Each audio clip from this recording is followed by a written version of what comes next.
Meu Brasil da informação, meu Brasil que gosta de informação, que gosta de estar preparado para os desafios do mercado. Olha, cheguei até a rimar aí, você viu que bacana? Aqui no News a gente cria de tudo.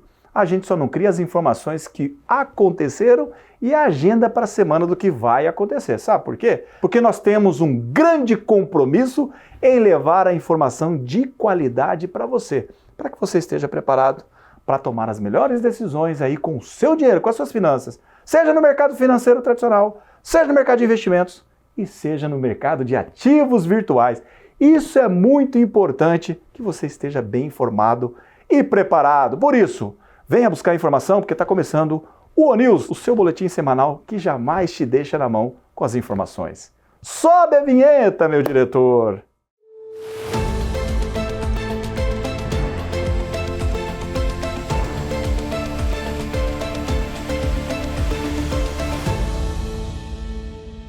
A gente começa falando da semana passada. A semana passada foi marcada, caracterizada pela divulgação da PNAD contínua aqui no Brasil, demonstrando que houve ali uma desaceleração na geração de postos de trabalho no Brasil. Vários estados ficaram ali, tiveram a geração de postos de trabalho reduzidas, demonstrando também que em virtude do grande aumento da taxa de juros, custos maiores de financiamento, a economia já gira para uma estagnação, para uma desaceleração em relação ao crescimento que ela teve ali no primeiro trimestre. E essa semana também sai o IBC-BR, que é a prévia do PIB de março. Isso também demonstra claramente como estão os rumos do crescimento da geração de riquezas através do Produto Interno Bruto, e essa prévia nos dá uma condução do que está acontecendo com a economia. Mas a semana passada também ficou muito marcada por uma situação da agência classificadora de risco, a Moody's. Ela rebaixou a nota de risco de crédito dos Estados Unidos, de AAA, de AA, para AA1. Por quê? Segundo a agência, por que isso aconteceu? Porque segundo a agência, os Estados Unidos vem apresentando uma grande evolução de PIB em relação ao endividamento, geração de riqueza em relação ao endividamento. E a projeção dessa agência classificadora demonstrou que os Estados Unidos ele não está conseguindo gerar, pelas circunstâncias atuais, uma capacidade de reduzir a sua dívida. Exatamente. E essa dívida pode chegar a um percentual ainda maior até 2035. Por isso, ela resolveu fazer esse rebaixamento dos Estados Unidos. Mexeu com o mercado de uma maneira geral, mas geral mesmo. Por quê? Porque quando acontece, imagine, raramente acontece uma reclassificação de grau de risco dos Estados Unidos. Quando acontece isso, geralmente os títulos que são considerados, títulos públicos norte-americanos, que são os considerados mais seguros do planeta, eles têm suas taxas aumentadas.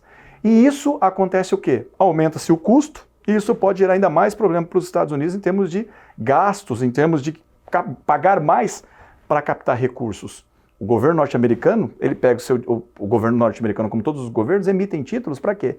Para fazer captação e financiar seus déficits orçamentários. Então, um ponto interessante disso é essa primeira etapa. E o segundo ponto interessante, Cleverson, é que num movimento como esse, o investidor, ele costuma achar outras alternativas de reserva de valor, de segurança. E quem é a pauta da vez? Quem é que está lá nos focos principais dos investidores dos mercados de investimento do planeta? O Bitcoin.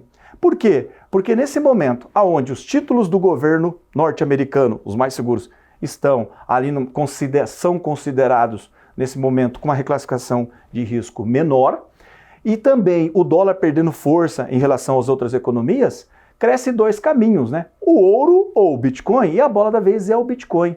Primeiro ponto interessante, por ser uma moeda que está gerando, ela gera ao longo do tempo a escassez e uma grande proteção contra os efeitos inflacionários.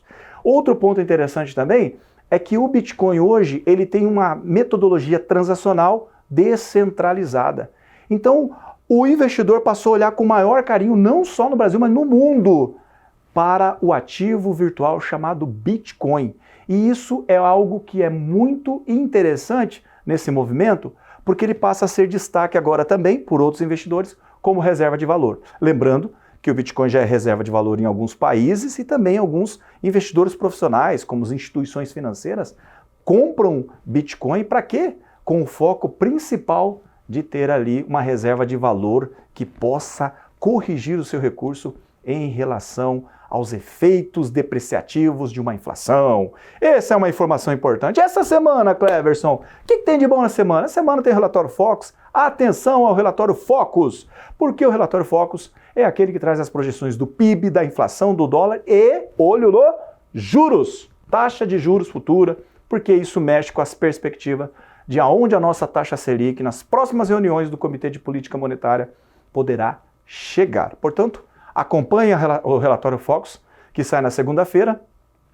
Essa semana também nós temos o IBC-BR, que é a prévia do PIB, exatamente, um indicador que vem demonstrando o comportamento do PIB no mês de março. Isso é importante para a gente fazer uma analogia, né? Ó, começou a desaceleração de geração de postos de trabalho. Será que a economia também começa a desacelerar?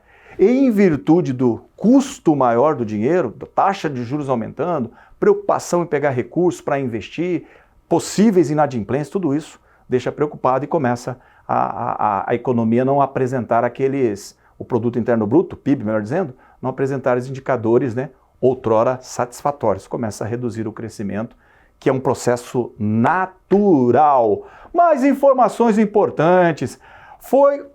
Completamos um ano de contratos, ainda falando do mercado de ativos digitais. Completou-se um ano de transações em contratos na B3, contratos futuros na B3, utilizando o Bitcoin. E nós já atingimos, né? Esse mercado já atingiu a marca de olha isso que barbaridade, 2 trilhões de reais movimentados nesse período de um ano, demonstrando o quanto esse mercado está aquecido. Lembrando que é uma estratégia diferente, aquele investidor que busca uma reserva de valor no Bitcoin, longo prazo, posicionamento, longo prazo, daquele investidor que trabalha com contrato, e esse contrato futuro, geralmente, ele tem um horizonte de prazo menor. Muitos trabalham nesse contrato especulando o preço. A palavra final é essa. Mas, enfim, o ativo está em pauta, está em alta, e é um ativo que soluciona muitas situações econômicas que o investidor precisa ter para cuidar bem do seu dinheiro. E outro ponto interessante também, a Melius, né, que é uma rede, né, a primeira empresa, melhor dizendo, a primeira empresa brasileira, e fez a mesma estratégia da MicroStrategy lá nos Estados Unidos. Pegou dinheiro na tesouraria e comprou, fez reserva em Bitcoin. E a Melius, que na bolsa é a Cash 3, vem apresentando uns percentuais de crescimento em suas ações, a Cash 3. Isso em virtude de ter a primeira empresa brasileira, né, ter essa, digamos, esta atitude de pegar recursos da sua tesouraria, investir em Bitcoin, e com a alta de Bitcoin, o preço da empresa vem ganhando proporções de valores maiores. Assim como aconteceu, lógico, ainda em pequenas proporções, mas movimento muito parecido com o que aconteceu com a MicroStrategy nos Estados Unidos da América. E eu, como sempre, fico aqui esperando você na próxima edição do ONews. Muito obrigado pela sua atenção. Espero que hoje as informações tenham clareado ainda mais, ajudado ainda mais as suas decisões. E na próxima semana nós estaremos aqui novamente juntos para o ONews.